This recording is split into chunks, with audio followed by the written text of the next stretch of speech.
Hi friends, welcome back. Today we are going to understand what is the importance of a control plan for maintaining improvement through a mini case. The case I am trying to cover here is suppose you have been working on a project for a road site safety assistant organization where they have multiple services like changing the tire, breakdown services. One of the solutions we will discuss today as an example is the tire replacement services. In case of a vehicle is breakdown only because of a flat tire, how do they change exact tire, right? And we will cover a portion of it. Just to go back till improve stage, you would have all the solutions in place and you might have already implemented few of the solutions and got results. Coming to control stage, your solutions are 100% working and you have already put all those. So you have put everything into the standard operating process, and going into control phase, you have to develop much more controls, how you can ensure that all those activities are done. So the standard operating process we are talking about, let's take an example, how to change a flat tire. Step 1, so you have a flat tire. Step 2, you should have this 3 tools in place. You must have these 3 tools. You have located the vehicle, put the vehicle in a safe place beside the road, put the triangle safety and the indicators on for the safety. Put your wheel edges wherever you have the wheel edges. Loosen all the bolts in the tire first, then push down with the wrench to open all the bolts, and after that, once you have loosened all the bolts, you put the jack correctly in a place where it is mentioned in the picture. Ensure that the tire has a little gap, then rotate clockwise to ensure that you get the tire. So this should be after this. So this process is after this, and then you loosen all the bolts and pull out all the bolts. Once you have pulled out all the bolts, just shift the tire to the side to open the to release the tire, and then put the new tire back into the place and follow the reverse process in the same order. But for this sort of small task, we have already seen this is about 12 or 15 steps, and if we go minutely into it, then we will have maybe 50 or 60 steps within this small example.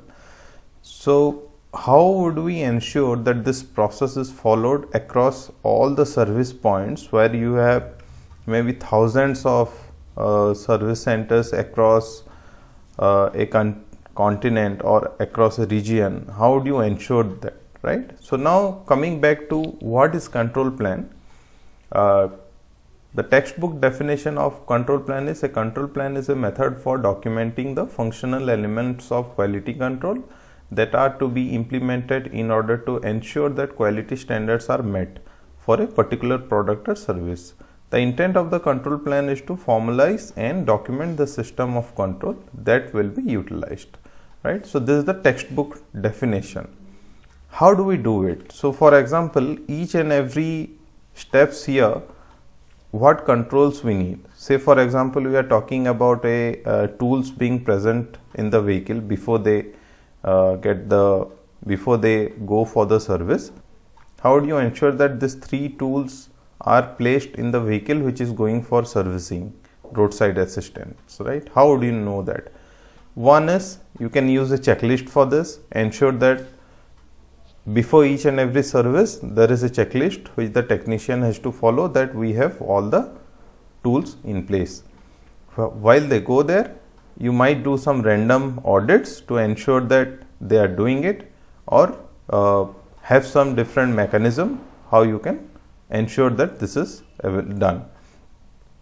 For this sort of activity which you may not have able to get the live details, here what you can do is you might take some examples or random sampling and ask the persons to open a tire in front of you and take the video. So check how they are opening the tire, and how they are replacing the tire, are they able to put the jack in the correct place or not, how they are removing it, are they using clockwise, anti-clockwise, all these things can be audited that way. Suppose you have 700, 500 technicians across a region, then you might have to do a random sampling of 20, 25, 30 technicians and ensure that you do that audit.